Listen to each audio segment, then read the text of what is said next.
የኤማውስ መንገደኞች ተስፋ ቆርጠዋል እኮ። ወይ እናንተ ማታስተውሉ እኔ ነኝ እኮ ይሄው ተነስቻለሁ እዩኝ እስኪ ማለት ይችል ነበር። ትልቁ ሜጀር ዋኑ ኢየሱስ እዩኝ ይሄው በመገለጥ በቃ በረውላችሁ አይደለም ያላቸው። መጽሐፍትን ከሕግ ከነቢያት ስለሱ የተጻፈውን በሙሉ ምን አረገ?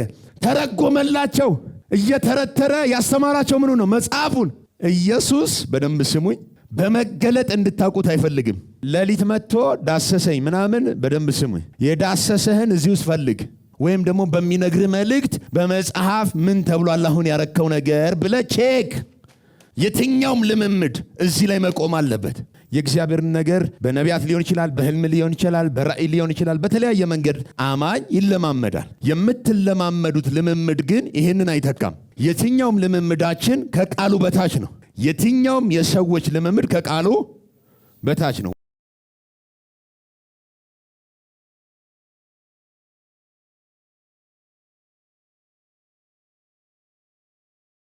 የሮሜ መጽሐፍ ጥናት ላይ ነን። ሮሜ መጽሐፍ ምዕራፍ 1 ቁጥር 1 ነበረ ስናጠና የነበረው። ሮሜ መጽሐፍ ምዕራፍ 1 ቁጥር 1 እንክፈትና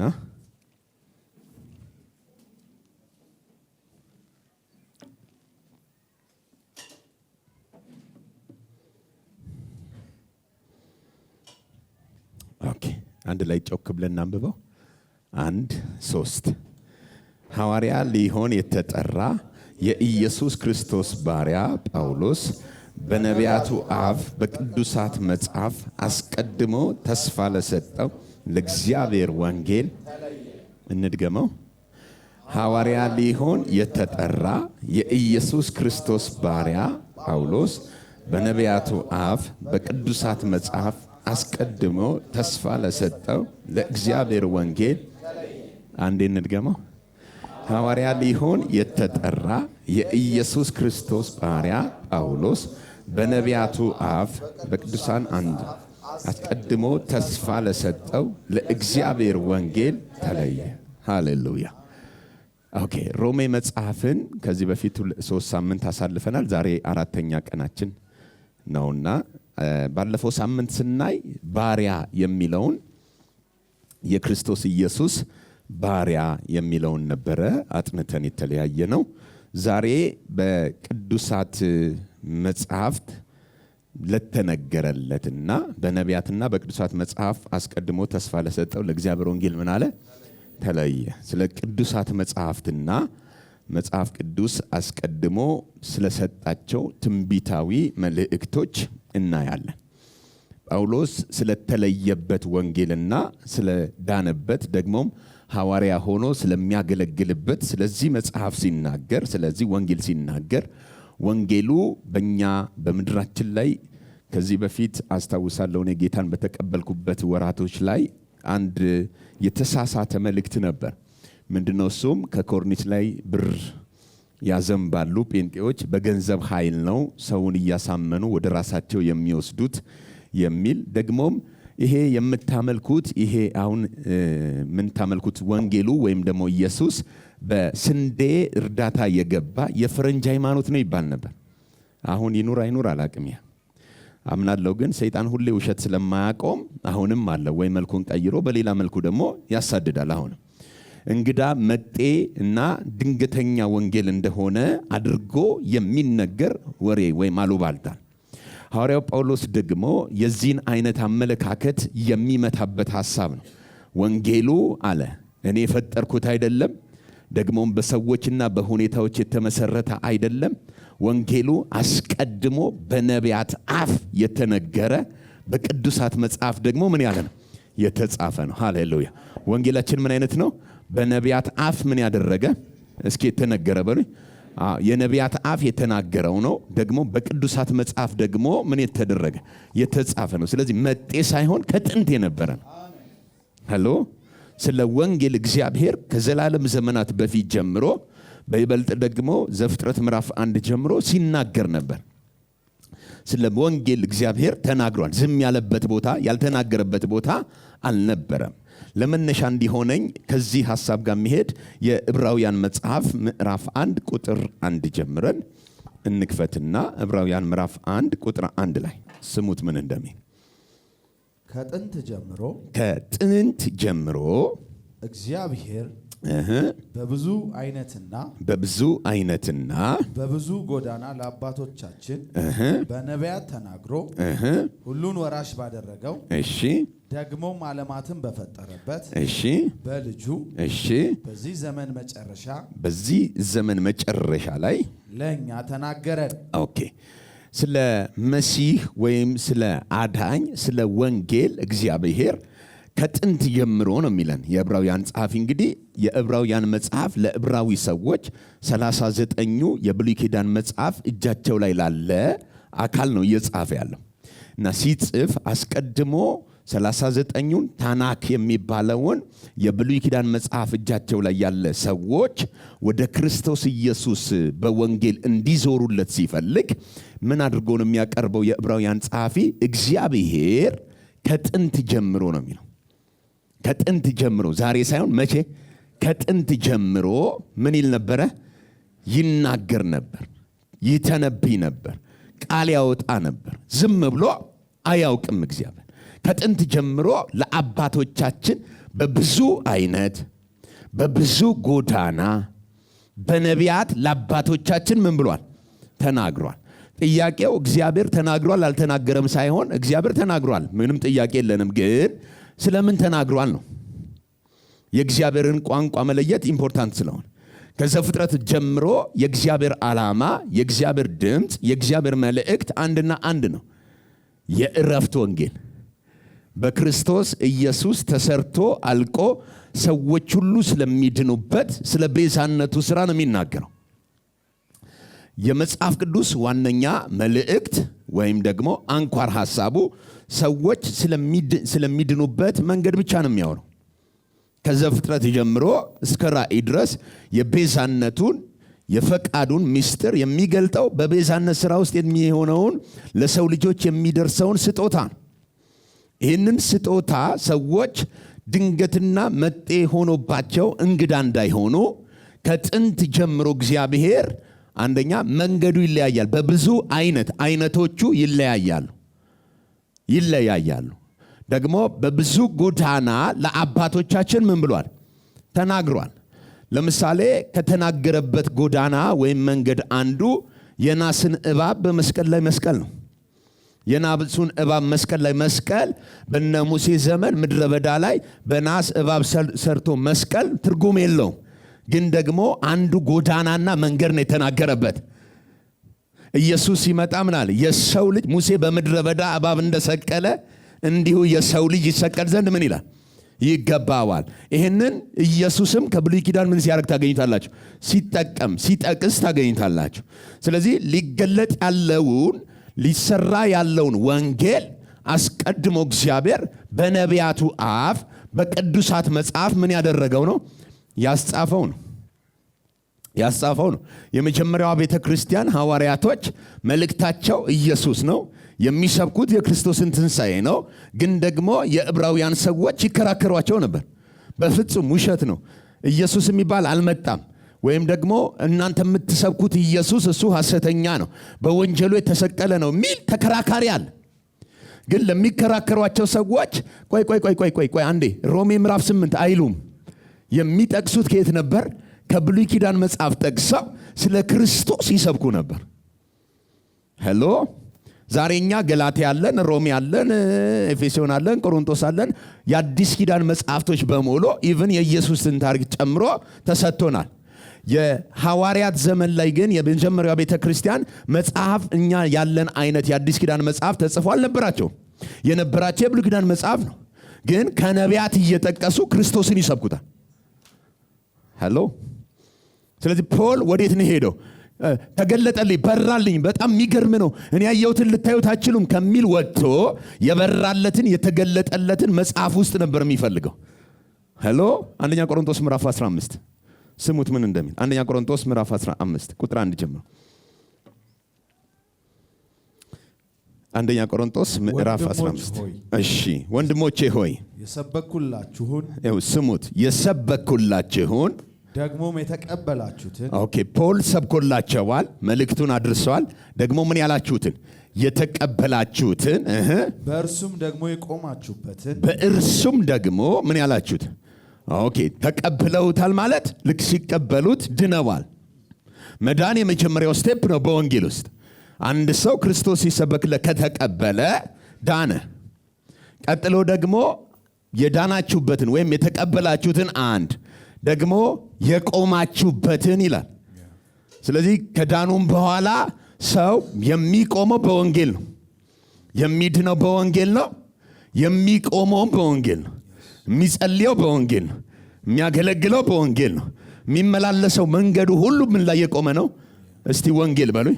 አየ መዳን በወንጌል ደግሞ የተቀበላችሁትን አንድ ደግሞ የቆማችሁበትን ሁለት ቀጥሎስ በእርሱም ደግሞ የምትድኑበትን ምን ወንጌል። ኦኬ አሁን ስሙት። ተቀብለውታል። ዓለማዊ ምኞትንና ኃጢአተኝነትን የሚያስክድ ጸጋ የተባለው ያ የእግዚአብሔር ጸጋ ቲቶ ላይ እንደነገረን ተገልጧል ለሰው ሁሉ። ያንን ጸጋ ሲቀበሉ ዳኑ ሰዎቹ። ስለዚህ የተቀበላችሁትን አንድ መቀበል ብቻ አይደለም፣ ደግሞ አሁን እየኖሩ መሃል ላይ ነው ያሉትና የቆማችሁበትን ሄሎ እዚህ አሁን ያለን ሁላችን የቆምነው ወንጌል ላይ ነው። እደግመዋለሁ። ጾማችሁ ላይ አልቆማችሁም፣ ጸሎታችሁ ላይ አልቆማችሁም፣ ብቃታችሁ ላይ አልቆማችሁም። ወንጌል ግን አቁሟችኋል። የቆማችሁበትን ደግሞ በትንሣኤ ወይም ደግሞ በኢየሱስ ምጽአት ደግሞ የመጨረሻው መዳን የስጋችን መገለጥ ወይም የትንሣኤውን ስጋ የምንለብስበት ቀን ይመጣል። የተቀበልነው ደግሞ የቆማችሁበት ደግሞ የምትድኑበት የምንድንበት ሶስቱም መንገዶች መቀበል የመጀመሪያው መዳን። ኦኬ መቆም ዴይ ቱ ዴይ ላይፋችን ላይ ከዛ ደግሞ በፍጻሜው ዘመን በኢየሱስ ፊት ያለ ነውር መቆምና በትንሣኤው አካል መቀየር የምንድንበት ወንጌል ምን እላችኋለሁ አሳስባችኋል። ስለዚህ ወንጌል ሶስቱን ምን ይላል ያካትታል? መዳንን፣ መቆምን ደግሞ ወደፊት የሚመጣውን መዳን ይናገራል። ምን ማለት ነው? በስነ መለኮት ቋንቋ ሳልቬሽን ድነናል። ዛሬ ደግሞ ስንቆም ሳንቲፊኬሽን ዕለት ዕለት ምን እያደረግን ነው? እየተለወጥን ፕሮሰስ ላይ ነን። ደግሞ በፍጻሜው ዘመን እንድናለን። ኦኬ በመንፈስ ድነናል። በነፍሳችን እየዳንን ነው። በስጋችን ደግሞ እንድናለን። ሃሎ በመንፈስ ምን ብለናል? ኦኬ በነፍሳችንስ ይሄው እያጠናን ነው። መጽሐፍ እያነበብን ነው። ዕለት ዕለት ምን እናደርጋለን? እንድናለን፣ እንለወጣለን፣ ወደ ክርስቶስ ሙላት እናድጋለን። ኢየሱስ ሲመጣ ደግሞ የሚበሰብሰው ወድቆ የማይበሰብሰውን እንለብስና ኮምፕሊት እንሆናለን። ስለዚህ የተቀበላችሁት የቆማችሁበት የምትድኑበት ወንጌል ምን እላችኋለሁ አሳስባችኋለሁ። እሺ አሳስበን እስኪ ንገረን። በከንቱ ካላመናችሁ በቀር ብታስቡት እሺ በምን ቃል እንደሰበኩላችሁ አሳስባችኋለሁ። አሁን በጥንቃቄ ስሙት። በምን ቃል ምን እንዳልኩላችሁ እንደሰበኩላችሁ ነው የሚለው። ስለዚህ ለቆሮንቶስ ቤተክርስቲያን ጳውሎስ ሲሰብክ ያደረሰበት ቃል አለ። ቶኖቹ ጭምር የተጠቀማቸው መልእክቶች በምን ቃል ምን እንዳልኳችሁ እንደሰበኩላችሁ ብሏል። አሳስባችኋለሁ ብሎናል። ኦኬ አይሁድ ምልክትን ይሻል፣ የግሪክ ሰው ጥበብን ይሻል። እኛ ግን የተሰቀለውን ምን ክርስቶስን ምን እንላለን? ኦኬ የመስቀሉ ብሎ ደግሞ ምን ብሏል? ቃል። ስለዚህ የመስቀሉ ቃል በምን ቃል እንደሰበኩላችሁ አሳስባችኋል። የሰበካቸው ወንጌል ውስጡ ቃል አለው። ያ ቃል ገላትያ ላይ ጳውሎስ ሲነግረን እኔ ከማንም ወንጌልን ምን አላልኩም አልተማርኩትም፣ ነገር ግን ጌታ ኢየሱስ ራሱ ገልጦልኛል ነው ያለው። ስለዚህ ከደቀ መዛሙርቱ አልተማረም። ከማንም ሰው በመገለጥ የተሰጠው አካል አይደለም። መገለጡን የተቀበለው ከራሱ ከኢየሱስ ነው። ግን ኢየሱስ የገለጠለትና የተቀበለው ወንጌል አዲስ ትምህርት አይደለም። አስቀድሞ በነቢያት አፍ የተነገረ በቅዱሳት መጽሐፍ ምን ያለ ነው የተጻፈ ነው። ስለዚህ አሁን በምን ቃል እንደሰበኩላችሁ አሳስባችኋለሁ። እሺ እኔ ደግሞ የተቀበልኩትን በመገለጥ የተቀበልኩትን ከሁሉ በፊት አሳልፌ ሰጠኋችሁ። እንዲህ ብዬ ምን ብለህ መጽሐፍ እንደሚል እኔ እንደምል እንደተገለጠልኝ ማን እንደሚል መጽሐፍ እንደሚል የትኛው መጽሐፍ 39 የብሉይ ኪዳን መጽሐፍት መጽሐፍ እንደሚል ማን የሚለው ይሄንን መጽሐፍ የተገለጠለት ማን የሚለውን የተገለጠለት አልሰማው መጽሐፍ የሚለውን የተገለጠለት። ስለዚህ የትኛው መገለጥ ከመጽሐፍ ካለፈ ልክ አይደለም። እደግመዋለሁ። ተገለጠልኝ በራልኝ የሚባለው ሁሉ ምን ውስጥ መኖር አለበት? መጽሐፍ ውስጥ የሌለ ለአንተ የሚገለጥ ነገር በሙሉ እደግመዋለሁ ከእግዚአብሔር አይደለም። የትኛው መገለጥ እግዚአብሔር በቃሉ አስቀድሞ ምን ያደረገው ያስቀመጠው ነው። የወንጌል መልእክት የት ነው ያለው? በመጽሐፍ ውስጥ በቅዱሳን ነቢያትና በቅዱሳት መጽሐፍትና በነቢያቱ አፍ ምን ያለ ነው አለን? የተመሰከረለት የተነገረ የተተነበየ ቃል እንጂ ድንገተኛ ቃል ምን አላለለትም አልበራለትም። ሄሎ መጽሐፍ ሲል የብሉይ ኪዳን መጽሐፍት መሰረት ናቸው። አሁን የምናመልከው ወንጌል የዳንበት ወንጌል በስንዴ ፈረንጆች ይዘውት የመጡት የእርዳታ ስጦታ አይደለም። እነሱን የቀየረ ለኛም የደረሰ ነው። እደግመዋለሁ። በየትኛውም ዘመን በእርዳታ ወንጌል ወደ ሰዎች አይደርስም። እደግመዋለሁ። በየትኛውም ዘመን በእርዳታ ወንጌል ለሰዎች አይደርስም። ሰዎች ጋር ወንጌል የሚደርሰው በእውነት ቃል ስብከት ነው። በስንዴ ሰዎች እንደሚሉት ስንዴውን እንጂ ወንጌሉን አይቀበልም። በስንዴ ወንጌል ወደ ሰው አይደርስም። ወንጌል ሲደርስ ግን ስንዴ ያሰጣል። አላማሻዳጋስ አልገባችሁ ማለት ሰዎች ስለኛ ሲያስቡ ሲያወሩ ሲያሙን አዲስ ሃይማኖትና መጤ የምናመልክ ይመስለዋል። ግን የምር የምናመልከው ወንጌል ድንገተኛና መጤ ነው ወይ? ፖል ራሱ እኔ ድንገት ለመጣ ወንጌል ተለየው አይደለም ያለን እኮ። በቅዱሳን አፍ በነቢያቱ መጽሐፍ አስቀድሞ ተስፋ ለተሰጠው ለተነገረለት ለተጻፈ ለእግዚአብሔር ወንጌል ምን አልኩኝ? ስለዚህ ወንጌሉ ቀድሞ ጳውሎስ ከመለየቱ በፊት የት ተነግሯል? በነቢያቱ አፍ በቅዱሳት መጽሐፍ። ትዝ ይላችኋል ኢየሱስ አንድ ጊዜ ጴጥሮስን ዮሐንስንና ያዕቆብን ይዞ ወደ መገለጥ ተራራ ሄደ እና መገለጥ ተራራ ላይ ፊቱ እስኪቀየር ሙሴና ኤልያስ ተገልጠው አነጋገሩት እና ጴጥሮስ ቸኩሎ ለኛ በዚህ መሆን መልካም ነው፣ አንድ ላንተ አንድ ለሙሴ አንድ ደግሞ ለኤልያስ ድንኳን እንሰራለን፣ ብቻ ለኛ በዚህ መሆን መልካም ነው ሲል ሰማይ ያለ መካከለኛ ያለ ነብይ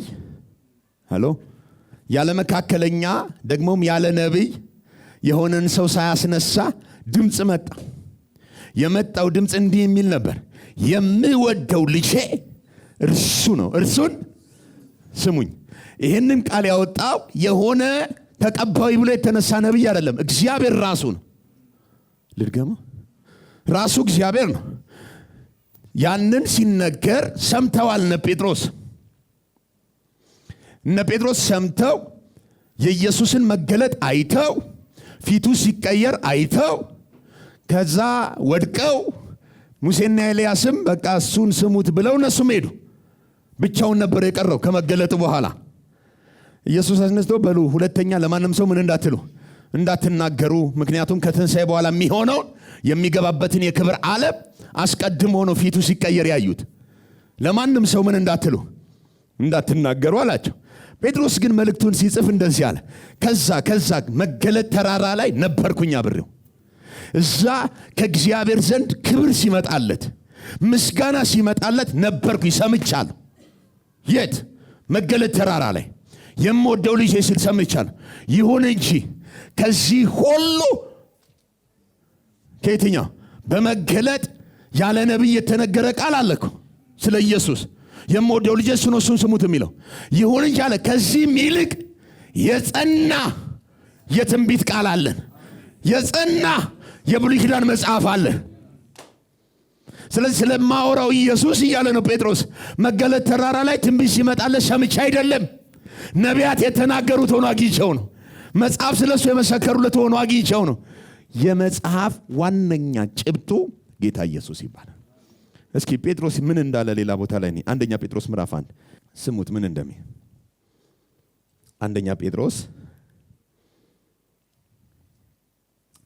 ምዕራፍ 1 ቁጥር 10 እና ቁጥር 11 ቁጥር 10 እና ቁጥር 11 ለእናንተም ስለሚሰጠው ጸጋ ለእናንተም አሁን አዲስ ኪዳን ላይ የተገለጠ የተሰጠ ጸጋ አለ።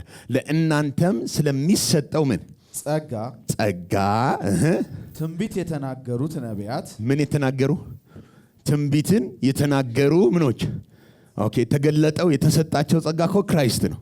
ለእናንተ ስለሚሰጠው ስለሚገለጥላችሁ ስለዚህ ጸጋ አስቀድመው ምን የተናገሩ ሰዎች ትንቢትን የተናገሩ ነቢያቶች ስለዚህ መዳን ተግተው ስለዚህ ምን መዳን ተግተው ሰንፈው አይደለም ተግተው እየፈለጉ ምን እያደረጉ ይፈልጉን ነበር። ነቢያቶቹ ከተነበዩ በኋላ ይፈልጉት ነበር። ለምሳሌ ኢሳይያስ ድንግል ትጸንሳለች፣ ወንድ ልጅን ትወልዳለች፣ አለቅነት በጫንቃው ላይ ነው። ይህን ትንቢት ተናግሮ ከዛ ይፈልጋል። አይተነው እንወደው ዘንድ ደም ግባት የለውም፣ በሸላቾቹ ፊት እንደሚታረድ በግ ጸጥ አለ፣ ደዌያችንን ሕመማችን እኛ በእግዚአብሔር እንደተቀሰፈ ቆጠር ነው ይፈልጋል። በእነሱ የተነገረውን ያንን ትንቢት ይፈልጋሉ፣ ይመረምራሉ ነው ያለን። በምን አይነት ሁኔታ እንደሚፈጸም ትንቢታቸው ይመረምሩ ነበረ። ለእናንተ ስለሚሰጠው ጸጋ መልእክትን ያመጡ ትንቢትን የነገሯችሁ ነቢያቶች ስለዚህ መዳን ተግተው እየፈለጉት መረመሩት። እሺ በእነርሱም የነበረ በማን የነበረ በእነርሱም ምን ያለ የነበረ የክርስቶስ መንፈስ በማን የነበረ አሁን በእነሱ ላይ የነበረው በዘይት የተደፋ ቅባት ሳይሆን ክርስቶስ የሚባል ቅባት ነው። አሁን ና ብሎ የሚዘቀዘቅ ሳይሆን በእነሱ የነበረ አለ የክርስቶስ ምን መንፈሱ የማን ነው? ስለዚህ አሁን ክርስቶስ የሚባለው ስፒሪት እነሱ ላይ ያርፍና በእነሱ የነበረው የክርስቶስ መንፈስ ምን ያደርጋል? ስለ ክርስቶስ መከራ በእነሱ የነበረ የክርስቶስ መንፈስ ስለ ክርስቶስ ምን መከራ ከእነርሱም በኋላ ስለሚመጣው ክብር ከዛም በኋላ ከመከራው በኋላ ስለሚገባበት ክብር አስቀድሞ እየመሰከረ አስቀድሞ ምን እያደረገ። ስለዚህ አሁን በእነሱ ያለው የክርስቶስ መንፈስ ስለማን ነበር የተነበየው? ስለ ራሱ ስለ ክርስቶስ ሲመጣ ስለሚሰራው ስለ ሞቱ ስለ ትንሣኤው ስለሚገባበት ክብር በእነሱ የነበረው የክርስቶስ መንፈስ መስክሯል። ኢየሱስ መጣና መጽሐፍት ሁሉ ስለማን ይናገራሉ? ስለ እኔ የሚመሰክሩ ናቸው። መጽሐፍት መልእክታቸው ማን ነኝ? እኔ። የሚመሰክሩት ስለማን ነው? ስለ እኔ። ብሉይ ኪዳን ላይ ግን ማን ነበር? የክርስቶስ መንፈስ። የክርስቶስ መንፈስ በእነሱ የነበረው ስለ ክርስቶስ መከራ ስለሚገባበት ክብር ተናገረ። አዲስ ኪዳን ላይ ደግሞ ኢየሱስ ሲመጣ የክርስቶስ መንፈስ አይደለም የሆነው፣ ራሱ ክርስቶስ ነው። የትንቢቱ ፍጻሜ፣ የነቢያቱ ፍጻሜ፣ የመልእክቶች ሁሉ ፍጻሜ መጠቅለያው ኢየሱስ ሲመጣ በዚህ ዘመን መጨረሻ በልጁ ምን አለን?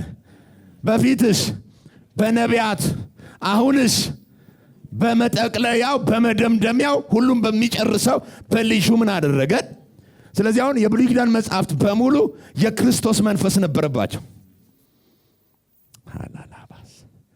ውስጣቸው ማን አለ? የክርስቶስ መንፈስ። እስቲ ድገሙት። የማን መንፈስ? የክርስቶስ መንፈስ። በእነሱ የነበረው መንፈስ በእነሱ የነበረው የክርስቶስ መንፈስ ስለ ክርስቶስ መከራ እሺ ከእርሱም በኋላ ስለሚመጣው ክብር እሺ አስቀድሞ እየመሰከረ እሺ በምን ወይም እንዴት ባለ ዘመን እንዳመለከተ ይመረምሩ ነበር። ለእነርሱም አሁን ስሙት፣ ለእነርሱም ከሰማይ በተላከ በመንፈስ ቅዱስ እሺ ወንጌልን የሰበኩላችሁ። ምንን የሰበኩላችሁ? ወንጌልን። እነማ? እነርሱ እነማን ናቸው? በብሉይ ኪዳን የነበሩ ነቢያቶች። በእነሱ የነበረው የክርስቶስ መንፈስ ተንብዮአል። አሁን ከሰማይ በተላከላቸው በመንፈስ ቅዱስ አማካኝነት ምንን የሰበኩላችሁ? ወንጌልን። ስለዚህ አሁን ሙሴ ምንን ነው ሰብኮ የሞተው? ኤልያስ ምንን ሰብኮ ነው የሞተው? በእነሱ የነበረው የብሉይ ኪዳን መጽሐፍቶች ስለማን ነው የሚመሰክሩት? እኔና እናንተስ? ጳውሎስ ምን እያለ ነው? በቅዱሳት መጽሐፍ በቅዱሳን አፍ በቅዱሳት ነቢያት ምን የተነገረ ደግሞ በመጽሐፍ ምን ያለ የተጻፈ የተለየውበት ወንጌል የማገለግለው ወንጌል መጤ ሳይሆን አስቀድሞ ነቢያት የመሰከሩለት በመጽሐፍ ተጽፎ የተቀመጠ የእግዚአብሔር ወንጌል ነው። የማን ወንጌል? ስለዚህ አሁን ወንጌል ከተገለጠው ከአዲስ ኪዳን በፊት መሰረቱ የት አለ? ብሉይ ኪዳን ላይ አለ። የመጀመሪያው የሐዋርያት ቤተ ክርስቲያን የአዲስ ኪዳን መጽሐፍ ስላልነበራቸው በኋላ እንመጣለን። ስብከታቸው ትምህርታቸው ከየት ነበር? ጥቅስ ይጠቅሳሉ። የሚጠቅሱት ግን ከብሉይ ኪዳን ነው። ጳውሎስን ሲያገለግል አዲስ ኪዳን ላይ ያለውን እውነት ለማስተማር ለማረጋገጥ ነቢያትም እኮ እንዲህ ብለዋል ብሎ ኮት ያደርጋል። ጴጥሮስን ይሁት የነቢያትም ቃል ከዚህ ጋር ይስማማል። ከየት ነበር ምንጫቸው? የት ነበር? ብሉይ ኪዳን ላይ። ጴጥሮስን አይታችኋል። ሥጋ በለበሰ ሁሉ ላይ መንፈሴን አፈሳለሁ የሚለውን ጥቅስ ኮት አደረገ። ምዕራፍ 2 ላይ ጠጥተዋል ሲሉት አይደለም ትዝ አይላችሁም? የኢዮኤል መጽሐፍ ከየት ነው ፒክ ያደረገው? ብሎ ነበር እኮ እያለ አዲስ ኪዳን ብሎ ነበር ብለህ ነው የምታረጋግጠው። አላማሳ በሌላ ቋንቋ አዲስ ኪዳን ላይ ብቻ እንድንሟሟቅ ሳይሆን የገባን ወንጌል ቀድሞ ምን እንደነበረ፣ በትንቢት ምን እንደነበረ፣ በጥላው ምን እንደነበረ ወደ ኋላ ሄደንም እናጠነዋለን። እየመረመሩ እናንተን ወንጌል ምን አሏችሁ ነው የሚለው? ሰበኩ። ለካ ብሉይ ኪዳን ላይ ሆነው የሰበኩት ወንጌል ነው፣ ያስተላለፉት ወንጌል ነው። ለምሳሌ ሙሴ በተራራው ላይ ሄዶ ማደሪያውን ድንኳን መገለጥ ተቀበለ። ማደሪያ ድንኳን ሰራ። እኛ የምናውቀው ታሪክ አልነበረም። በማደሪያው ድንኳን ውስጥ ግን የሚመጣው የክርስቶስ ስራ አለ። የሌዊውን የካህኑ አለባበስ መመሪያውን ሲቀበል በጉ እንዴት እንደሚሰዋ መስዋዕቱ እንዴት እንደሚቀርብ የሚቃጠለው መስዋዕት ውስጥ ላይ የሚገባው እያንዳንዷ ፕሮሰስ የሚመጣውን የሰማያዊ ነገር ጥላ ያገለግላሉ። መጽሐፉ ምንን ይዟል? የሚገለጠውን አካል በጥላነት በወንጌል ተሸክሟል። ሃሌሉያ። ምን ብሏል? እስኪ ተሸክሟል በሉ። እሺ እስቲ እንቀጥል እንጨርሰው። ቁጥር 12 የሰበኩላችሁ ሰዎች አሁን ባወሩላችሁ ነገር እናንተን እንጂ ማንን? እናንተን እንጂ ራሳቸውን እንዳላገለገሉ ተገለጠላቸው። ኦኬ ራሳቸውን እንጂ እናንተን እንጂ ራሳቸውን እንዳላገለገሉ ተገለጠላቸው። ስለዚህ አሁን ቀድሞ የበራላቸው ከርቀት ተሳልሞት ሞቱ አይልም? እየመረመሩ በምን ጊዜ እንደሚሆን ከዛስ እነሱ ዘመን ላይ እንደማይሆን ሲገባቸው ከርቀት ተሳልመውት ምን ብለዋል? ሞተዋል። የተሳለሙት ምኑን ነው? እኔና እናንተ የዳንበትን ወንጌል፣ እናንተ አሁን ያመናችሁትን ወንጌል፣ ለእናንተ ስለሚሰጠው ጸጋ ቀድመው መልእክት ያመጡ ወንጌል የተናገሩ የሰበኩት ሊያዩት ይመኙ ነበር፣ ይናፍቁ ነበር። ግን በእነሱ ጊዜ አልሆነም። እናንተን አገልግለው ከርቀት ተሳልመው ምን አሉ? ሞቱ። እሺ ይህንም ነገር የትኛውን? አሁን እኛ የዳንበትን ወንጌል ይህንንም ነገር መላእክቱ ሊመለከቱ ይመኛሉ። ሃሌሉያ። መላእክት ራሱ ምን ይል ነበር? አልሰማው። ምን ይል ነበር? ኦኬ ለምሳሌ የብሉይ ኪዳን መላእክት አገልግሎት ምን ነበር? ይመጣል። እሺ ብትል ብትታዘዝ፣ እምቢ ብትልስ ሰይፍ ይበላሃል። ስለዚህ የሚመጣውን ዓለም አለን የዕብራውያን ጻፊ ለመላእክት ያስገዛው አይደለም ነው ያለን። የብሉይ ኪዳን ግን የተገዛው ለመላእክት ነው። ስለዚህ መላእክቱ በተሳሳተ ቁጥር ሰው ቅስፍ እያደረጉ ይመኛሉ። ግን መቅሰፍት የሌለበትን ኪዳን ሊያዩት ምን ይሉ ነበር? ለአሕዛብን አስነስተው በስደት በመከራ እስራኤል ሲበተን ይመኛሉ። መበተን የሌለበት ኪዳን፣ በደል የማይቆጠርበት ኪዳን፣ ኃጢአት የማይታሰብበት ይሄንን መዳን አለ መላእክቱ ራሱ ሊያዩት ምን ይሉ ነበር? የበፊቱ ሕጉን በማስፈጸም እምቢ ካልክ የመግደል አገልግሎት፣ መቅሰፍት የማውረድ አገልግሎት ነበረው መልአክ። አዲስ ኪዳን ላይ ግን የዕብራውያን ጻፊ ምን አለ? የሚድኑትን ለማገዝ አገልጋይ መናፍስት ሆነዋል። እንደ በፊቱ አሁን የመግደል አገልግሎት የላቸውም። አሁን ያላቸው ማገዝ ነው። ለምን? ከሰማይ ሲወርድ አይተውታል። በናዝሬት ሲወለድ አይተውታል።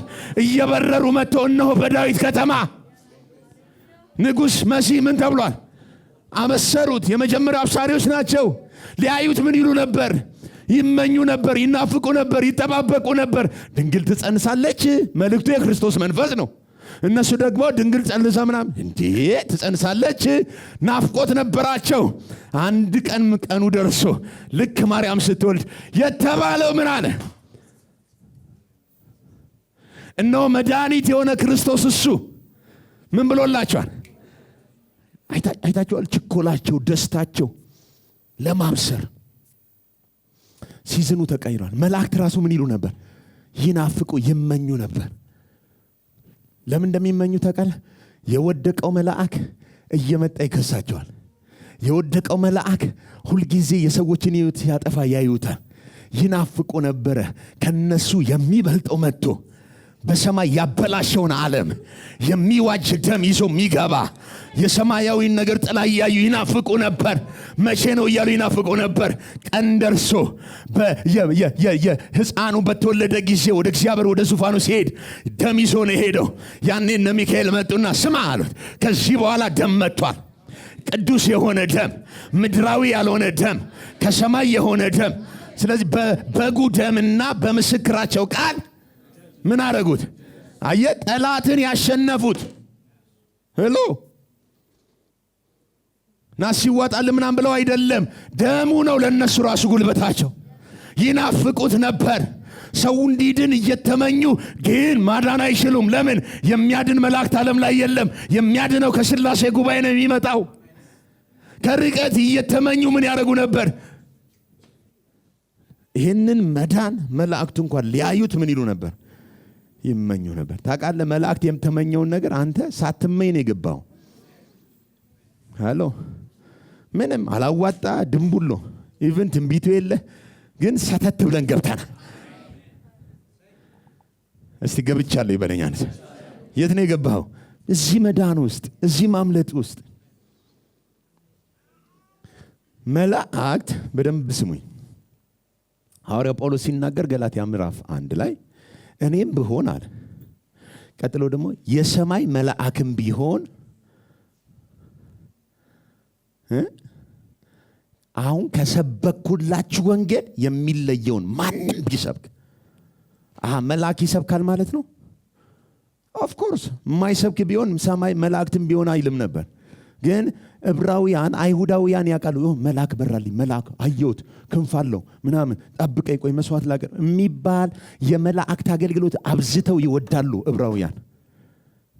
ብሉይ ኪዳን ራሱ መላእክት ነው የተገዛው፣ ለመላእክት ነው የተገዛው። ቆላስያስ ላይ ለዚህ ነው ባላየው ነገር እየገባ የመላእክትን አምልኮ እየወደደ ማንም እንዳይፈርድባችሁ። እነዚህ ሁሉ ሊመጡ ያሉት ምንድን ናቸው? ጥላ። አካሉ ግን የማን ነው? ስለዚህ አሁን መልአክ እየወደደ መላእክት እየናፈቀ ራስ ወደ ሆነው ማያድግ ሰው ሰንበት አላከበርክም እንትን አላረክም እንታይልህ። እነዚህ ሁሉ መጠቅለያው ላይ ይናገራሉ፣ ይመሰክራሉ ስለ ክርስቶስ። ክርስቶስ ሲመጣ ግን የመጽሐፍት ሁሉ መደምደሚያ ነው። ጳውሎስ ይህን ነው ኮት ያደረገው። በቅዱሳን ነቢያት አፍ የተነገረ፣ በነቢያቱ አፍ የተነገረ፣ ቅዱሳን በተባሉት መጽሐፍት ምን ያለ የተጻፈ የእግዚአብሔር ምን ወንጌል፣ የእግዚአብሔር ምን ኦኬ። ሉቃስ ወንጌል ምዕራፍ 24 ላይ እስኪ ሉቃስ ወንጌል ምዕራፍ 24 ቁጥር 44 ስሙት። እርሱም ከእናንተ ጋር ሳለሁ በሙሴ ሕግና በነቢያት ስሙት። ከእናንተ ጋር ሳለሁ ኢየሱስ በሙሴ ሕግና በነቢያት በመዝሙራትም ስለ እኔ የተጻፈው ሁሉ ስለ እኔ ምን ያለው የተጻፈው ስንቱ ሁሉ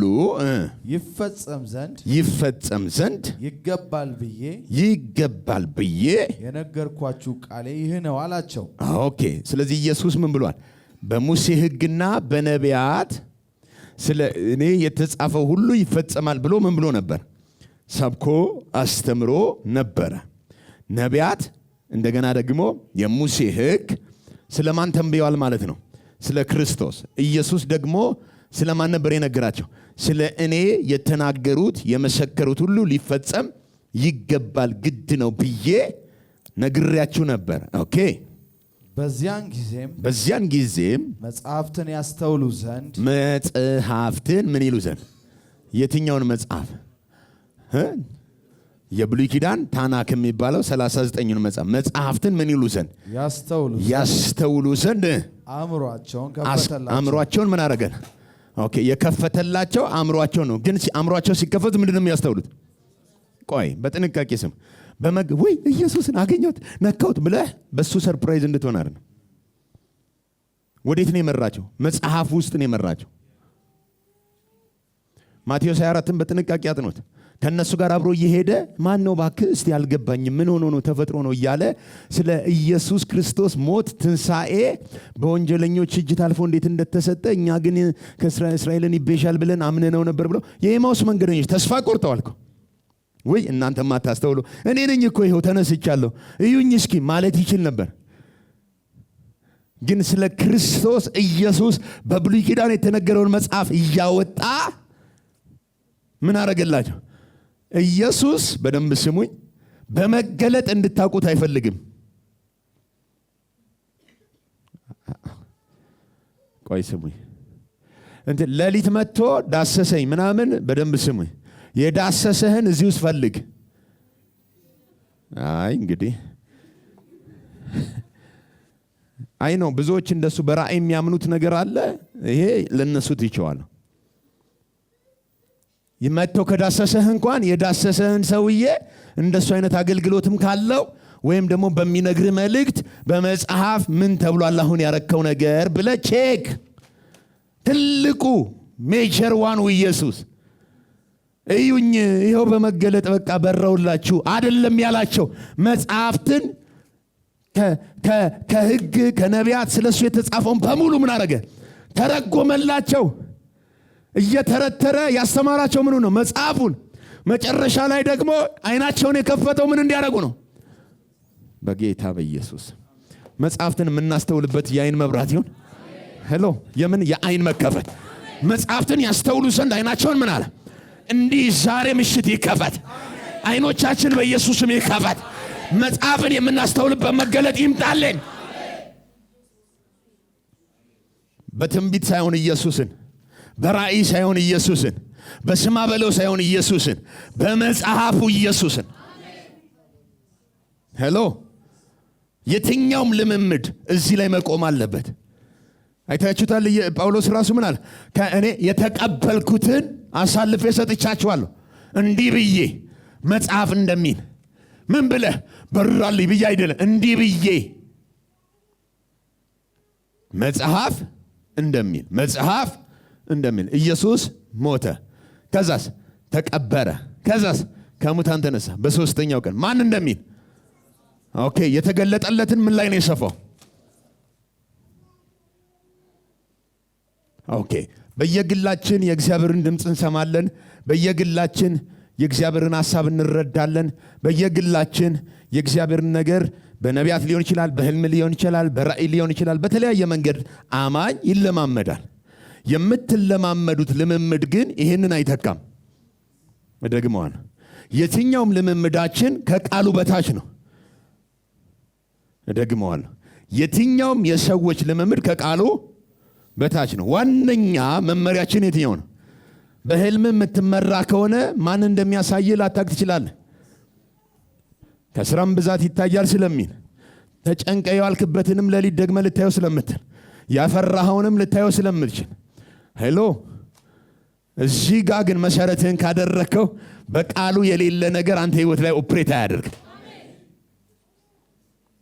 በጌታ በኢየሱስ ግን የብዙዎቻችን ችግር ምንድነው? መጽሐፍትን የማስተዋል አቅም ነው የሌለን።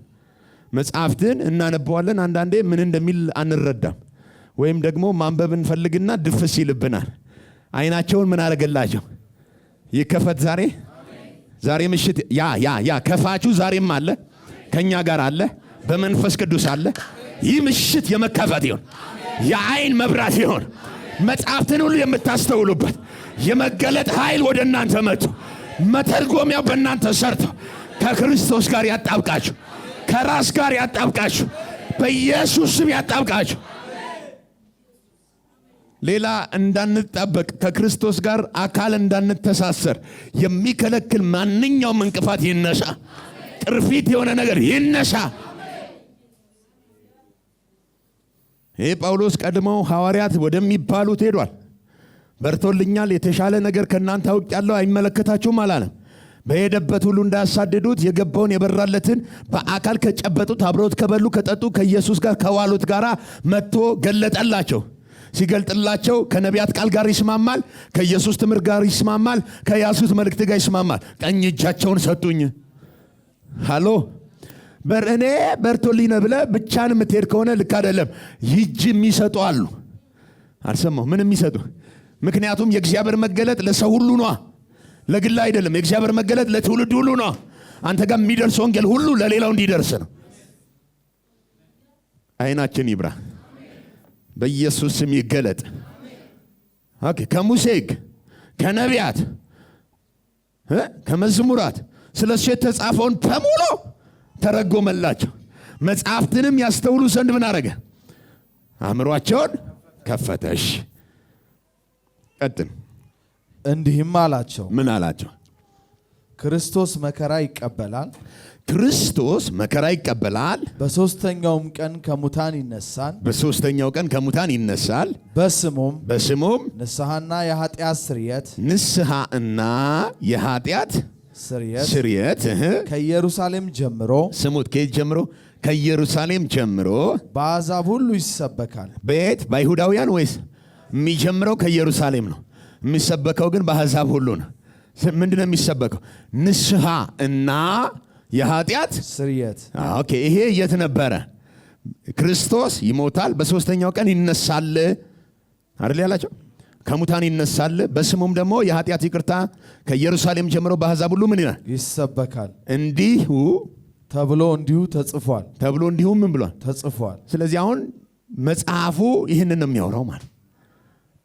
መጽሐፉ አጠቃላይ የክርስቶስን ሞት፣ ትንሣኤ፣ ከዛ በኋላ ከኢየሩሳሌም ጀምሮ እስከ ዓለም ዳርቻ የሚደርሰውን ወንጌል ነው የሚያወራው። አሕዛብ ሁሉ ስለሚድኑበት ወንጌል ነው የሚያወራው። እንዲህ ተብሎ ምን ተብሏል? ተጽፏል። እሺ፣ እናንተም ለዚህ ምስክሮች ናችሁ። ለየትኛው? ነቢያት የተናገሩት፣ አስቀድመው የተነበዩት እናንተ ምንድን ናችሁ? መጥቶ ነበር የሚል ምናብ ሳይሆን በዓይናችሁ ያያችሁ ምስክሮች ናቸው። የምን ምስክር? ነቢያት እንደተናገሩት ኢየሱስ መያዙን፣ መሞቱን፣ መሰቀሉን፣ በሦስተኛው ቀን ከሙታን መነሳቱን፣ ወደ እግዚአብሔር መክበሩን መጽሐፍት በሙሉ የተናገሩት መፈጸሙን እናንተ ምንድን ናችሁ? ምስክሮች። ቆርኔሌዎስ ቤት ጴጥሮስ ሲሄድ ትዝ ይላችኋል። ከእሱ ጋር የበላን የጠጣን እንመሰክር ዘንድ የመረጠን እኛ ነን። እያንዳንድሽ ከእኛ ነው የምትሰሚው። እኛ ግን ምንድን ነን? በነቢያት የተነገረውን በዓይናችን አይተን አረጋግጠናል። እግዚአብሔር ከሙታን አስነሳው አለ፣ ይገለጥም ዘንድ ሰጠው አለን ጴጥሮስ።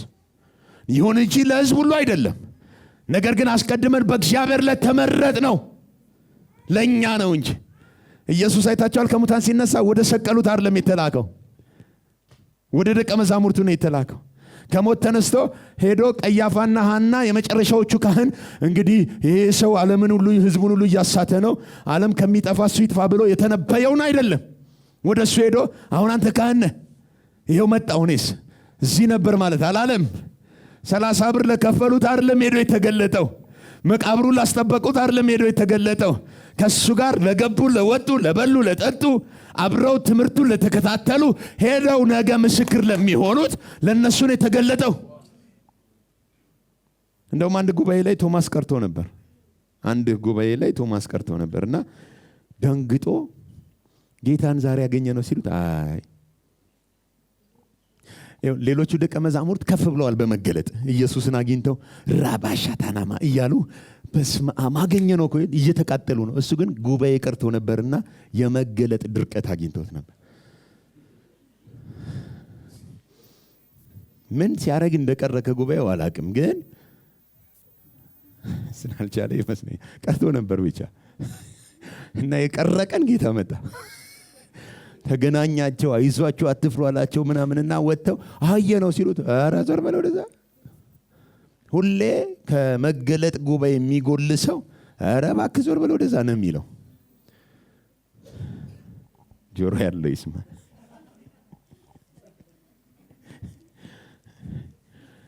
አሜን። ጆሮ ያለው ምን ይበል? እና በእግዚአብሔር ጉባኤ አትቀልዱ። እሺ ቸርች አቴንድ ማድረግ ፕሮግራም ስርዓት ይዞ መካፈል ክብር ነው እንጂ ውርደት የለው። ካልሆነ ቶማስ ነው የምትሆነው። እኔ ችንካሩን ካላየው ምናምኑን ካላየው ሲል ይሄ ቸር ጌታ ግን ካልበራለ የማይለቅ ጌታ ግን የሚቀጥለው ጉባኤ ላይ ሲገኝ መጣና ያመንክ እጅ ያላመንክ አትም ብሎ አሳየን። ከዛ በኋላ እሺ ሁለተኛ አልቀርም ማለት እንደዚህ እግዚአብሔር ይገናኛቸው። ኤኒዌይ መጽሐፍት ሁሉ ስለማን ይናገራሉ? ኦኬ ዮሐንስ ወንጌል ምዕራፍ 5 ቁጥር 40 ቁጥር 39 ጀምሮ ዮሐንስ ወንጌል ምዕራፍ 5 እናንተ በመጽሐፍት እሺ የዘላለም ሕይወት እንዳላችሁ እሺ ይመስላችኋልና። ኦኬ በመጽሐፍት የዘላለም ሕይወት እንዳላችሁ ይመስላችኋልና እነርሱን ትመረምራላችሁ። እሺ እነርሱም ስለ እኔ የሚመሰክሩ ናቸው። እሺ ነገር ግን ሕይወት እንዲሆንላችሁ እሺ ወደ እኔ ልትመጡ አትወዱም። ኦኬ መጽሐፍት ሁሉ ስለማን ነው የሚመሰክሩት? ስለ እርሱ። እነርሱ ግን ወደሱ ሊመጡ ምን አይሉ? ኦኬ መጽሐፍት ግን ስለሱ ምን ያደርጋሉ? ሕይወት እንዲሆንላችሁ ግን ወደ እኔ ልትመጡ ምን አትሉም? አትወዱም። እሺ ቀጥልልን። ከሰው ክብርን አልቀበልም፣ ዳሩ ግን የእግዚአብሔር ፍቅር በራሳችሁ እንደሌላችሁ አውቃችኋለሁ። ኦኬ አውቃችኋል። እሺ እኔ በአባቴ ስም መጥቻለሁ። እኔ በማን ስም? በአባቴ ስም ምን ብያለሁ? መጥቻለሁ። እሺ አልተቀበላችሁኝም። እሺ ሌላው ግን በራሱ ስም ቢመጣ እርሱን ትቀበሉታላችሁ። እሺ እናንተ እርስ በርሳችሁ ክብር የምትቀባበሉ ክብርን ምን የምትሉ የምትቀባበሉ ከአንዱ ግን ከእግዚአብሔር ያለውን ክብር የማትፈልጉ። አንዱ ከእግዚአብሔር ያለው ክብር እኮ ኢየሱስ ነው። የመጣው እኮ እሱ ነው። እኔ በአባቴ ስም ስመጣ ግን እናንተ ምን አላላችሁኝም? አልተቀበላችሁኝም። ሌላው ግን በራሱ ስም ሲመጣ ምን ታደርጉታላችሁ? ኦኬ የራሳችሁን ክብር የምትፈልጉ ከእግዚአብሔር የሚመጣውን ክብር የማትፈልጉ። እሺ እንዴት ልታምኑ ትችላላችሁ? አትችሉም። እንዴት ታምኑኛላችሁ? እሺ ቀጥል። ከዚህ በኋላ ስሙት። እኔ በአብ ዘንድ የምከሳችሁ አይምሰላችሁ። ቆይ እኔ በማን ዘንድ? በአብ ዘንድ ምን እምላችሁ? ኦኬ በአብ ዘንድ እነዚህ ሰዎች ይከሰሳሉ። የምከሳችሁ እኔ በአብ ዘንድ እንዳይመስላችሁ። የሚከሳችሁ አለ። የሚከሳችሁ ግን አለ። እኔ አልከሳችሁ ግን እናንተን የሚከስ አለ። ማን ነው የሚከሰው? እርሱም ተስፋ የምታደርጉት ሙሴ ነው። ቆይ ሙሴ ማለት የእግዚአብሔር አፍ ሆኖ 5ቱን የብሉይ ኪዳን የቶራን መጽሐፍ የጻፈው ሰውዬ። እኔ አልከሳችሁም። ሙሴ ግን በአብ ፊት ምን ያደርጋቸዋል? ወይኔ ጉዴ! ኢየሱስ እኔ ምን አልልም አልከሳችሁም፣ ግን እናንተን ግን የሚከስ አለ ሌላ። ኦኬ የሚከሳቸው አንድ አለ። ያ የሚከሳቸው ማን ነው? ሙሴ ራሱ ምን ይላቸዋል? እሺ እነሱ ያመኑት ማንን ነው? ሙሴን አምነው በሙሴ ይከሰሳሉ። በአብ ፊት የምከሳችሁ እኔ አይደለም፣ ግን ሙሴ ያመናችሁት ይከሳቸዋል። እሺ ሙሴንስ ብታምኑት፣ ሙሴን አምናችሁት ቢሆን ኖሮ እኔን ባመናችሁ ነበር። ዲስ ኢዝ ዘ ኪ። መጽሐፍት ሁሉ ስለማን ይናገራሉ? አየ በትክክል መጽሐፍን አንድ ሰው ከተረዳ የሚደርሰው ክርስቶስ ጋር። ሮሜ መጽሐፍት ወደፊት ስንመጣ እናገኘዋለን። ሮሜ መጽሐፍ ላይ ጳውሎስ ምን ይላቸዋል? ስለ አሕዛብ መዳንና ስለ አይሁድ መዳን ሲናገር ሮሜ ምዕራፍ 9 ላይ እንዲህ ብሎ ይናገር። የጽድቅን ሕግ የሚከተሉ አይሁዳውያን አልዳኑ፣ የጽድቅን ሕግ ግን ያልተከተሉ አሕዛብ ጽድቅን አገኙ። ምዕራፍ 9 ምዕራፍ 10 ምዕራፍ 11 ስንደርስበት በደንብ እናየው። አሕዛብ ጽድቅ አልፈለገም፣ ግን ጽድቅን አገኘ። አይሁድ ደግሞ የጽድቅን ሕግ እየተከተሉ ይላል ወደ ሕጉ አልደረሱም ነው የሚለው። ወደ መዳን አልደረሱም አይደለም። የጽድቅን ሕግ እየተከተሉ ያልደረሱት ወደ ሕጉ ወደ ራሱ ነው። ምክንያቱም ሕጉ ጋር ከደረስክ ሕጉ ወስዶ ኢየሱስ ላይ ነው የሚጥልህ። አዳኝ ያስፈልጋል ያውል ተቀበለው ብሎ ነው የሚወረውረው። እነዚህ ሰዎች ግን ወደ ሕጉ ራሱ ምን አላሉም። አሁንም ምን ያልከስም የሚከሳችሁ ግን ማን ነው? ሙሴንስ አምናችሁት ቢሆን እኔን ምን ባላችሁ ነበር? ባመናችሁ ነበር። እሺ ስለዚህ ባጭር ቃል ሙሴን ራሱ ምን አይሉትም። እሺ ቀጥል። እርሱ ስለ እኔ ጽፏልና። እሺ መጽሐፍትን ካላመናችሁ ግን እሺ ቃሌን እንዴት ታምናላችሁ? አሁን ይሄ ምን ያሳየናል? መጽሐፍት ስለ ኢየሱስ መናገራቸውን፣ ስለ ኢየሱስ መመስከራቸውን ባጭር ቃል ነው። ኦኬ የመጀመሪያው ቤተክርስቲያን የነበረ የሐዋርያትን ስብከትና አገልግሎት እስኪ እንዴት ነበር ያገለገሉት? ሐዋርያት ሥራ ምዕራፍ 17 እንግዲህ የመጀመሪያ ቤተክርስቲያን አንዱ ተግዳሮቱ የነበረው ምንድነው? መጽሐፍ ቅዱስ ሲያስተምሩ ሲሰብኩ ምን ይከሰት እንደነበረ በጣም በግልጽ እናያለን። የሐዋርያት ሥራ ምዕራፍ 17 እንዴት አይነት አገልግሎት እንደነበራቸው እስኪ ከቁጥር 1 ጀምረ። በአምፊሊጶልና በአጶሎንያም ካለፉ በኋላ እሺ ወደ ተሰሎንቄ መጡ። እሺ በዚያም የአይሁድ ምኩራብ ነበረ። በዚያም የምን ምኩራብ? የአይሁድ ምኩራብ ነበረ። እሺ ጳውሎስም ስሙት፣ ማን? ጳውሎስም የአሕዛብ ሐዋርያው ነው ጳውሎስ። ግን አሁን የአይሁድ ምኩራብ ነበረ። ወደዛ ወደ የአይሁድ ምኩራብ ገባ። ጳውሎስም እንደ ልማዱ ወደ እነርሱ ገባ። እንደምኑ? ስለዚህ አሁን የትም ከተማ ጳውሎስ የመጀመሪያ ስራው የት ነው የሚገባው? ወደ አይሁዳውያን ምኩራብ ቀድሞ ይገባል። የተላከው ግን የት ነው? ወደ አሕዛብ። ግን እሱ ቀድሞ የሚገባው የት ነው? የአይሁድ ምኩራብ ውስጥ። እንደ ልማዱም እሺ ወደ እነርሱ ገባ። እሺ 3 ሰንበትንም ያህል ስንት? 3 ሰንበትንም ያክል ከእነርሱ ጋር ከመጽሐፍት እየጠቀሰ ዛካራባሻ 3 ሳምንት ከማን እየጠቀሰ? ከተገለጠለት ከበራለት። አየ መጽሐፍ ያለውን ሕዝብ ሲያገኝ ከምን ነበር የሚጠቅሰው? ከመጽሐፍት እየጠቀሰ ይነጋገር ነበር። ከምን ነበር የሚጠቅሰው ግን? የትኛው መጽሐፍ? የአዲስ ኪዳን መጽሐፍ አይደለም፣ የብሉይ ኪዳን መጽሐፍትን። ከብሉይ ኪዳን መጽሐፍ እያወጣ ምን ያደርግ ነበረ? ይነጋገር ነበረ። እሺ ሲተረጉምም ቆይ ሲያነበው ወይ ሲተረጉም? ኦኬ ብሉይ ኪዳን መተርጎም አለበት፣ መነበብ ሳይሆን መተርጎም። ብሉይ ኪዳን ሲነበብ በዓይናቸው ፊት መጋረጃ አለ ብሎናል ጳውሎስ። ሲተረጎም ግን ሲተረጎም ክርስቶስ ነው፣ ሲነበብ ግን የሙሴ ሕግ መጋረጃው ነው። አሁን ክርስቶስን ወይም ደግሞ ከመጽሐፍ ስለ ክርስቶስ እየተነጋገረ እየሰበከ ኦኬ ክርስቶስንም ሲተረጉም ክርስቶስ መከራ እንዲቀበልና ከሙታን እንዲነሳ ይገባው ዘንድ ምን እያላቸው እያስረዳ ይህ እኔ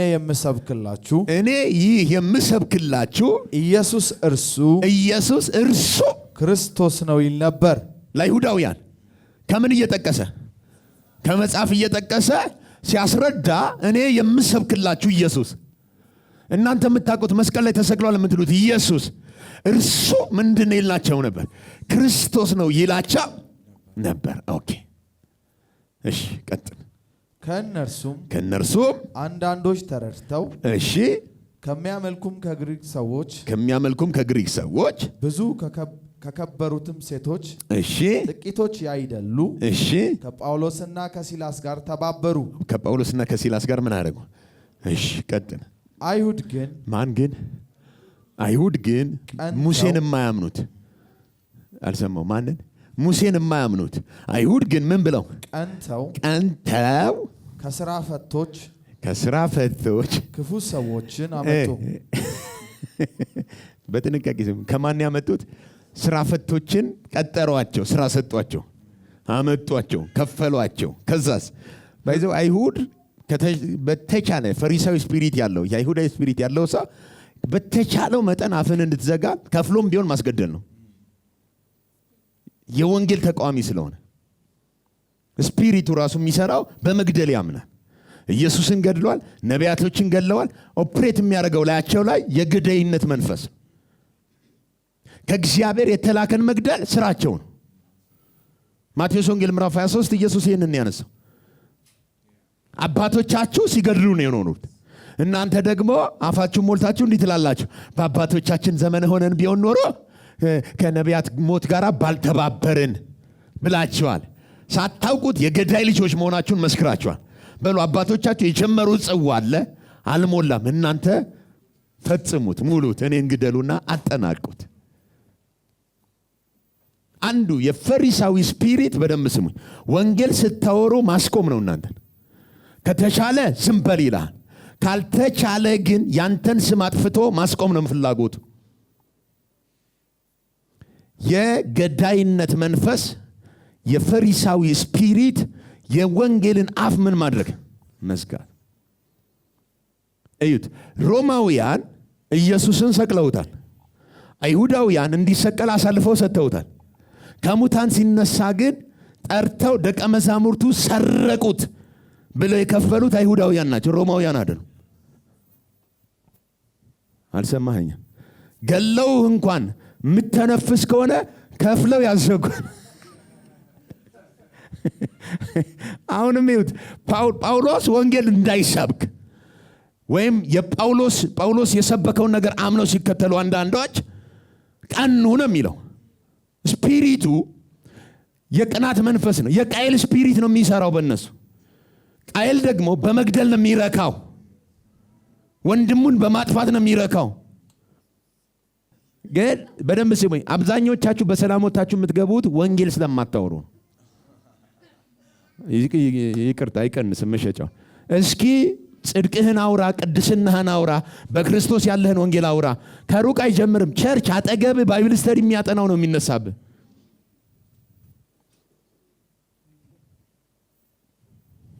ወደፊት ስትጀምሩ ታዩታላችሁ። ወንጌል ደግሞ የፈራ የደነገጠ ይመለስ የሚል አዋጅ አለ። እንትን እንዳይቃወሙኝ ምናምን ብለህ አይደለም። መጀመሪያ ተቃውመ መጀመር አለብህ። ወንጌል ራሱ ኢየሱስ ሰርቶ ጨርሶታል ስትል እኮ ሌላውን በሙሉ ልክ አይደላችሁም እያልክ ነው። ስለዚህ ተቃወሙኝ ማለት ራሱ ነውር ነው። እየተቃወሙ ሳይሆን እየተቃወምክ ነው። ጆሮ ያለው ይስማ ለኢየሱስ። ኦኬ፣ ገዙ። ስራ ፈቶችን ገዙ። ስራ ፈት በብዙ ሊተረጎም ይችላል። ቸርች ውስጥ ሆኖ በመንፈሳዊ ነገር ቢዚ ያልሆነ ራሱን ለእግዚአብሔር ያላስገዛ አእምሮ ነፃ የሆነ ሰው የተንኮል ጎራ ይሆናል፣ የሴራ ጎራ ይሆናል፣ ፖለቲከኛ ይሆናል፣ ይቀጠራል። ገዙት። ከዛስ ህዝቡንም ሰብስበው ከተማውን አወኩ። ከተማ ምን አደረጉ? ምን ያህል ከባድ እንደሆነ ይታያል። ከተማውን አወኩት። እሺ፣ ወደ ህዝብም ያወጧቸው ዘንድ እሺ ፈልገው እሺ ወደ ኢያሶን ቤት ቀረቡ። እሺ፣ ባላገኟቸውም ጊዜ ኢያሶንንና ከወንድሞች አንዳንዶችን እሺ ወደ ከተማው አለቆች ጎትተው እሺ፣ ዓለምን ያወኩ እነዚህ ወደዚህ ደግሞ መጥተዋል፣ ኢያሶንም ተቀብሏቸዋል። ዓለምን ምን ያሉ? ቆይ ሰዎቹ ምንድናቸው? ወንጌል ሰባኪዎች አይደል? ጳውሎስና ሲላስ እኮ ናቸው። ግን ምንድነው ስም ይወጣላቸው? ዓለምን ያወኩ። ኢያሶን ደግሞ ተቀብሏቸዋል። እንግድነት ይሄ ክፉ ተቀብሏቸዋል ብለው አወጡት በገዢዎች ፊት። እሺ፣ እነዚህም ሁሉ ኢየሱስ የሚሉት ሌላ ንጉሥ አለ እያሉ እሺ የቄሳርን ትእዛዝ ይቃወማሉ ብለው እሺ ጮሁ። እሺ፣ የተገዙት ነው የጮሁት። እሺ፣ ቀጥል። ሕዝቡና የከተማውም አለቆች ይህን ነገር በሰሙ ጊዜ እሺ ታወኩ። እሺ፣ ከኢያሶንና ከሌሎቹም እሺ ዋስ ተቀብለው ለቀቋቸው። ኦኬ፣ ዋስ ተቀብለው ለቀቋቸው። ቀጥል። ወዲያውም ወንድሞች እሺ ጳውሎስንና ሲላስን በሌሊት እሺ ወደ ቤርያ ሰደዷቸው። ኦኬ፣ በሌሊት ምክንያቱም ከተማው ታውቋል፣ ሰው ተቀጥሮባቸዋል፣ ከተገኙ ይገደላሉ። ግን በሌሊት ደቀ መዛሙርት ቀስ ብለው አሾልከው ወደ ቤርያ ሰደዷቸው። እሺ፣ በደረሱም ጊዜ የት? ቤርያ። እሺ፣ ወደ አይሁድ ምኩራብ ገቡ። ወይ ጉድ!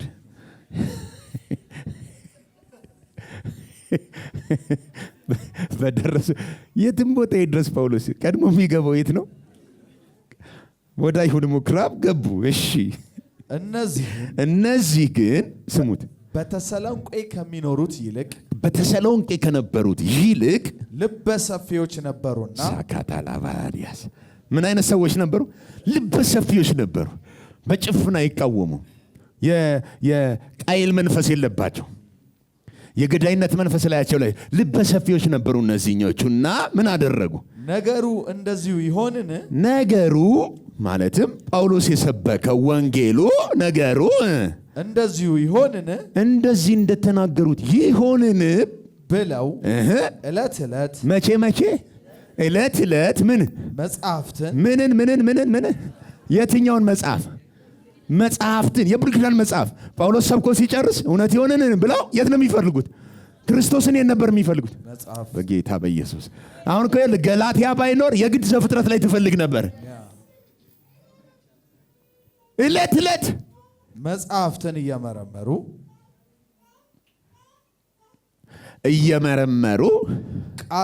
ቃሉን በሙሉ ፈቃድ አሜን ብለው አይደለም፣ ከምላስ ላይ አይደለም የሚሰርቁት። እነዚህ ልበሰፊ ናቸው። አይቃወሙህም፣ አያሳድዱህም። ሄሎ አሜንም አይሉህም። ይሰሙሃል፣ ይጽፋሉ። ጉባኤ መካከል አይረብሹም፣ ይጽፋሉ። ከዛ ጥለው ይሄዳሉ። አንዳንዱን በማግስቱ መጥተው ጳውሎስን ፖል ይሉታል። ለትናንትናው አሜን ይሉታል። ምክንያቱም መርምረው ቃሉ እውነት ሆኖ ሲያገኙ ቤታቸው የስ ብለው ካረጋገጡ በኋላ መጥተው እንዳልከ ሆነው አገኘ ነው አሜን ይሉታል። እኛስ ቃሉን ትንቢት መናፍስት ከእግዚአብሔር ሆነ እንደሆነ መርምር ይላል አይልም? ገና መልእክት አለኝ ሲባል ምንድነው ብዬ ነበር አይደለም? ምን የእግዚአብሔር ሰው አልፈኝም እያልኩ ነበር።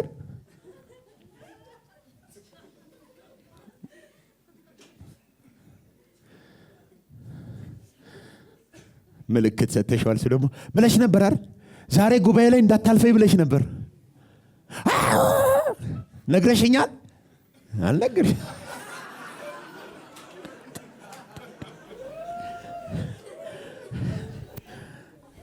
አሁን ለምን ሳቃችሁ? ነግራችሁኛል?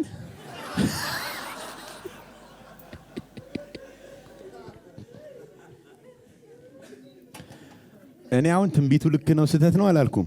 ስንሰማ ግን አናስተውልም። ሰምተ መልእክቱን አጣጥመ አሜን አትልም። የተጠራው መልእክቱ ሌላ ሰው፣ አሜን ብሎ የሚዘለው ሌላ ሰው።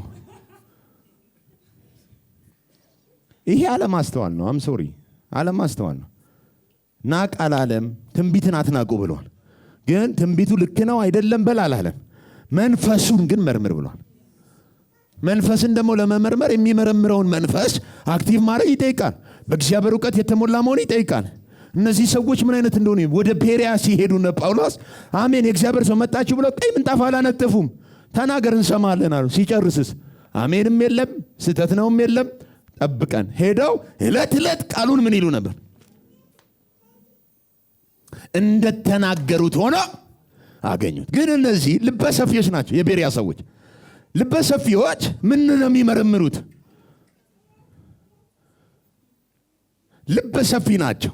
ሄሎ አሁንም እንደምንማረው እኮ ሄደን እንድናጠና እኮ ነው። የበለጠ ስር እንድንሰድ እኮ ነው። አሜን እንድትሉኝ እኮ አይደለም ማወራው። የእግዚአብሔርን እውነት ግን ይዘን ሄደን ከተማርነው ጋራ የእግዚአብሔርን ቃል የበለጠ አስፍተን ህይወታችን ላይ አካል አልብሰን ተንቀሳቃሽ ቃል መሆን አለብን። ሄሎ ሐዋርያ ሥራ ምዕራፍ 16 ላይ እኮ ጳውሎስና ሲላስ ወንጌል ሊሰብኩ በሄዱ ጊዜ የሟርተኝነት መንፈስ የነበረባት ሴት ነበረች። አያሌ ቀን መገለጥ ስታመጣ ሻርፕ ናት።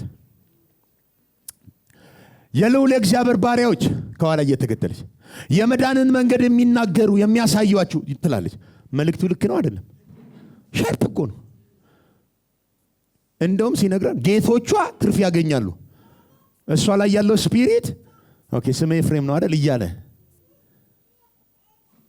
ትንቢቱን ነግሮ መልእክት እያመጣ ጌቶቿ ትርፍ ያገኛሉ። በኮሚሽን ማለት ነው። ጳውሎስና ሲላስ በደንብ ስሙ፣ አያሌ ቀን ነው የሚለው። አንድ ቀን እኮ አይደለም። ጳውሎስ ራሱ ሳይለየው አያሌ ቀን። አይገርም? እግዚአብሔር ሰው ያዘጋጀልን እኮ ያለ ይመስለኛል። ከኋላ እየተከተለች ሁሌ ወንጌል ስርጭት ሲወጡ እየተከተለች የልዑል እግዚአብሔር ባሪያዎች የመዳንን መንገድ የሚያሳያችሁ ትንቢት ትናገራለች። ትክክል ነው ትንቢቱ። የልዑል እግዚአብሔር ባሪያዎች ናቸው፣ የመዳንን መንገድ የሚያሳዩ ናቸው። የሚናገረው ግን ያንን መልእክቱ እግዚአብሔር አይደለም። አንድ ቀን መንፈሱ ተበሳጨ ይላል። ለየው፣ ዞረና ከሷ እንድትወጣ አዛል። ያኔ ነው እስር ቤት የገባው። ስትለይ ትታሰራለህ፣ ካለየ ትከብራለህ።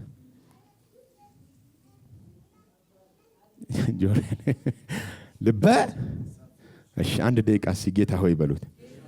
ልቤን ሰፊ አድርገው። ባለማስተዋል አልመላለስ፣ በድንግዝግዝ አልመላለስ።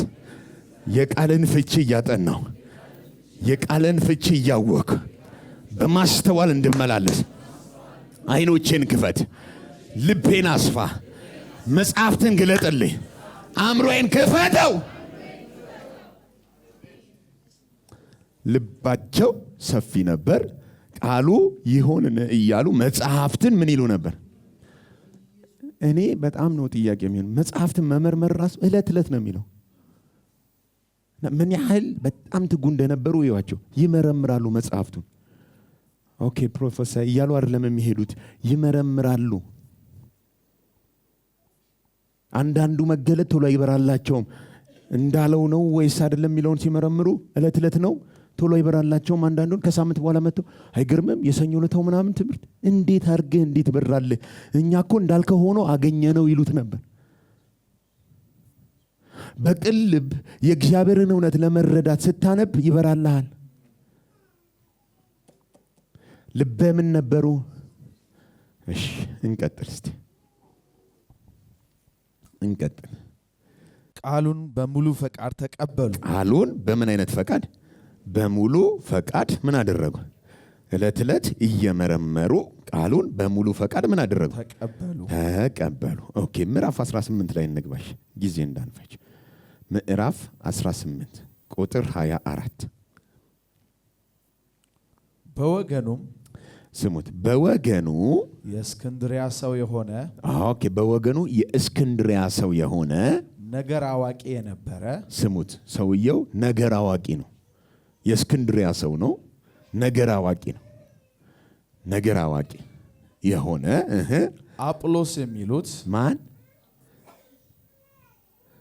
ስሙ ማን ነው? ትዝ ይላችኋል ጳውሎስ ለቆሮንቶስ ቤተክርስቲያን ሲጽፍ እኔ ተከልኩ፣ አጵሎስ ግን ምን አረገ? አጠጣ። ሰውየው ምንድን ነው?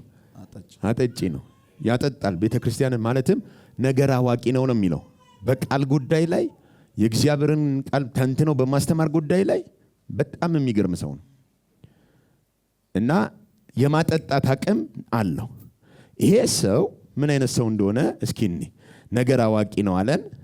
የአጵሎስ የሚባል ነው። እሺ አይሁዳዊ ሰው። ኦኬ ምን አይነት ሰው ነው? አይሁዳዊ ነው። እሺ ወደ ኤፌሶን ወረደ። ኦኬ ኤፌሶን ከተማ ወረደ። ከዛስ? እርሱም በመጽሐፍት ዕውቀት የበረታ ነበረ። በምን? ሰውየው ምን አይነት ሰው ነው? ኦኬ ነገር አዋቂ ነው ነው የሚለን መጀመሪያ። ነገር አዋቂ ምንድን ነው? ነገረ ፈጅ ሲባል ሰምታችሁ? ነገረ ፈጅ ምን ማለት ነው? ጠበቃ እንትን ነው። ልክ እንደ ዳኛ የሰዎችን ኬዝ የመፍታት አቅም ያለው ሰው ነገር አዋቂ ነው። ምንም ነገር አንሳ እንትን ነው ያውቃል። ያ ማለት ምን ማለት ነው? አእምሮ በጣም ፈጣንና ብሩህ ነው ሰውየው። የሆነ ነገር አማክረው እንጂ መፍትሄ በዛም በዚህም ብሎ አቅጣጫ ያስቀምጥላል። ግን ለዚህ ምክንያቱ ሲነግረን መጽሐፍ አዋቂ ነው። ዝም ብለህ ነገረ ፈጅ አትሆንም። ነገረኛ ነው የምትሆነው። ነገሩን የምትፈታ የምትሆነው መጽሐፍ ስታቅ ነው። መጽሐፉን የማያውቅ ሰው ነገረኛ ነው። መጽሐፍ የሚያውቅ ሰው ደግሞ ነገርም ፈጂ ነው። እሺ ቀጥል፣ ስሙት። በመጽሐፍ ዕውቀት የበረታ ነበረ። እሺ እርሱም የጌታን መንገድ የተማረ ነበረ። ወይ ጉድ! ሰውየው ምንድን ነው? የጌታንም መንገድ ደግሞ ምን ያለ ነው? ነገር አዋቂ ነው። መጽሐፍትን ያውቃል፣ የጌታን መንገድ ደግሞ የተማረ ነው። እሺ የዮሐንስንም ጥምቀት ብቻ አውቆ የዮሐንስን ጥምቀት ብቻ አውቆ በመንፈስ ሲቃጠል ወይ ጉድ! በመንፈስ ምን ሲቃጠል ስለ ኢየሱስ ይናገርና በትክክል ያስተምር ነበር። ቆይ ይህን ሰውዬ እዩት። መጽሐፍ አዋቂ ነው። መጽሐፍን ምን ይላል? ያውቃል። ነገረ ፈጅ ነው። ነገር አዋቂ ነው። የክርስቶስን መንገድ በትክክል ምን ያላገ ያውቃል። በዮሐንስ ጥምቀት ደግሞ ፓርቴክ አድርጓል፣ ተጠምቋል። ደግሞ በመንፈስ ይቃጠላል። ያለውን ኳሊቲ እዩት። በመንፈስ ምን ይላል? ይቃጠላል። ደግሞ ስለ ኢየሱስ ክርስቶስ በትክክል ምን ይል ነበር? በመንፈስ የሚቃጠል የቆሮንቶስ ቤተክርስቲያን አይታችኋት? 9 የመንፈስ ቅዱስ ስጦታ ያንበሸበሸው ስለሚቃጠል ነው። ሰውየው ሲያጠጣቸው ዝም ብሎ ገላትያ እያለ አይደለም፣ እሳት ነው አለ ውስጡ የሚነድ ቅባት አለ። በመንፈስ ምን ይል ነበር? ከዛ ሲያጠጣቸው ፈነዳ ጉባኤው። ትንቢት ልሳን ምናምን ሲመጣ እንዴት መጠቀም እንዳለባቸው ነው ያላወቁት። ግን ኢምፓርት ግን አድርጓቸዋል። አጵሎስ ቢሆን ምን አለ? አጠጣ። ጳውሎስ ቢሆን ተከለ።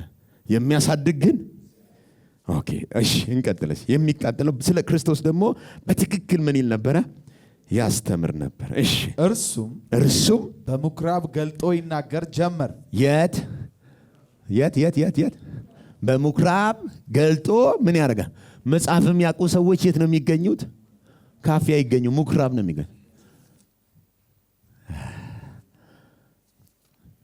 ምን ያደርግ ነበረ? ገልጦ በምኩራብ ያስተምር ነበር።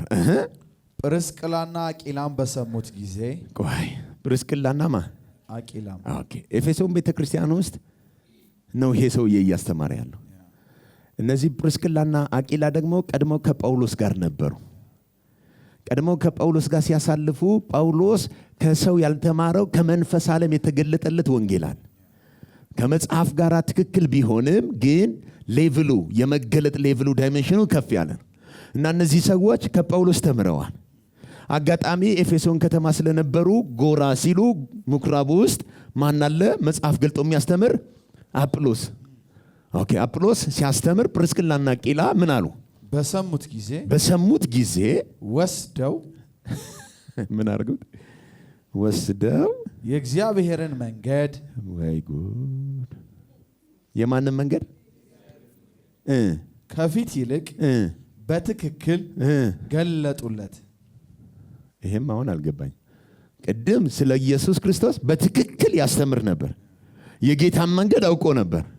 አሁን ደግሞ ጵርስቅላና አቂላ ሲያስተምር ሰምተውት የስተት ነው አይደለም ያሉት። የማይረባ ያልገባውም አላሉ።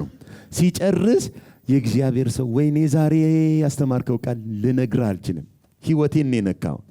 በእናትህ ፈቃደኛ ከሆንክ ምሳ አብረን ትበላለህ ብለው ይዘውት ሄዱ። በዘዴ አስገብተው ከፊት ይልቅ የፊተኛው ስተት ነው አይደለም ያለን፣ ግን ዳይሜንሽኑን የመረዳት አቅሙን የመገለጥ ከፍታውን ከፊት ይልቅ ምን አረጉለት? በትክክል ገለጡለት። የበለጠ ማለት የዮሐንስን እንጂ የክርስቶስን ጥምቀት አላወቀም። በዮሐንስ ጥምቀት ነው ግን ስለ ኢየሱስ ያስተምራል። የጌታን መንገድ አውቆ ነበር። መንገዱን መዳረሻውን ግን አልበራለትም። የትንሣኤውን መደምደሚያ ግን አልበራለትም። ጵርስቅላና አቂላ ደግሞ ከዮሐንስ ጥምቀት አልፈው የጳውሎስ ጥምቀት ውስጥ ደርሰዋል። ከክርስቶስ ጋር አብሮ ስለመክበር ገብቷቸዋል። ጠሩና ምን አደረጉለት? ከፊት ይልቅ በትክክል ገለጡለት። ግን በመጽሐፍቱ እውቀት የበረታ ነው አይደለም። ከፊት ይልቅ የበሩለት ከምንድን ነው?